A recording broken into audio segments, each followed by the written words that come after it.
நம்ம இன்றைக்கி லிட்டில் சோக்கா நம்ம சாப்பிட்டோம்ல, ஏற்கனவே உங்கள்கிட்ட நான் காட்டியிருக்கேன். நம்ம இந்த மாதிரி பெங்களூர் ரோட் சைடில் நிறைய இந்த மாதிரி லிட்டில் சோக்கா பண்ணுவாங்க. அதில் நல்லா உள்ளே வந்து இனிப்பு வச்சு நல்லா கங்கில் வேக வச்சு கொடுப்பாங்க. கீழே கறி தான் இருக்கும், அந்த கங்கில் வேகும்.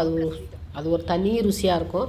அந்த லிட்டில் சோக்கா நம்ம வீட்டில் வந்து இன்றைக்கி நான் ட்ரை பண்ணி பார்க்கலாம். வந்து நம்ம ஏர் ஃப்ரையில் அதே மாதிரி பொட்டுக்கடலையும் சீனியும் நல்லா நைஸாக இந்த மாதிரி அரைச்சிக்கிட்டாச்சு. அதுக்கப்புறம் வந்து கோதுமை மாவை நல்லா பிசைஞ்சு அதை நல்லா இந்த மாதிரி நடுவில் நல்லா ஓரளவுக்கு பள்ளமாக போட்டு நீங்கள் உள்ளே வந்து மோல்டு பண்ணிங்கன்னா நல்லா அழகாக வரும் உங்களுக்கு.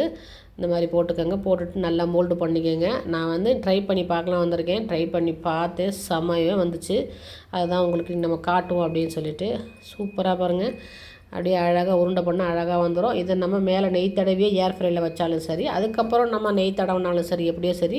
நான் கொஞ்சம் நெய் தடவி தான் ஏர் ஃப்ரையில் வச்சேன். 180 வந்து நீங்கள் 15 மினிட்ஸ் வைங்க. கோதுமை வேகணும் இல்லையா, அது உருண்டையாக இருக்குது இல்லையா, நல்லா 15 மினிட்ஸ் வச்சு இடையில நீங்கள் எடுத்து அதை கொஞ்சம் உருட்டி விட்டுக்கணும். எப்படி அவங்க கங்கில் வந்து திருப்பி வைக்கிறாங்க, அதனால் நம்ம இதை எடுத்து நம்ம அப்படி உருட்டி பரட்டி விட்டோம்னா எல்லா பக்கமும் ஈக்குவலாக வெந்துடும். அவ்வளோ அருமையாக வந்துருந்துச்சுங்க. நம்ம அங்கே எப்படி சாப்பிட்டோமோ அதே மாதிரி தான் இருந்துச்சு. சுட கையை வைக்க முடியல.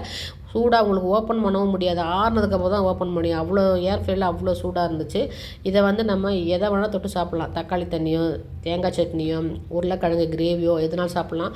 நம்ம வெறும் வாயிலையும் சாப்பிடலாம். நான் நல்லா டேஸ்ட்டாக இருந்துச்சுங்க. கோதுமை பிசையும்போது கொஞ்சம் லைட்டாக உப்பு போட்டுக்கோங்க, மறந்துடாதீங்க.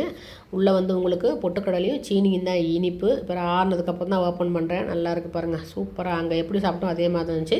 நீங்கள் மேலே நெய் தடவி வச்சுட்டு அதுக்கப்புறம் சாப்பிட்டாலும் சரி, இல்லை நம்ம ஏர் ஃப்ரையில் வைக்கும்போது நெய் தடவினாலும் சரி. சூப்பராக இருந்துச்சு. நான் பண்ணி பார்த்துட்டேன், சக்ஸஸ். ரொம்ப சந்தோஷமாக இருந்துச்சு. அருமையான ஒரு வித்தியாசமான ருசி.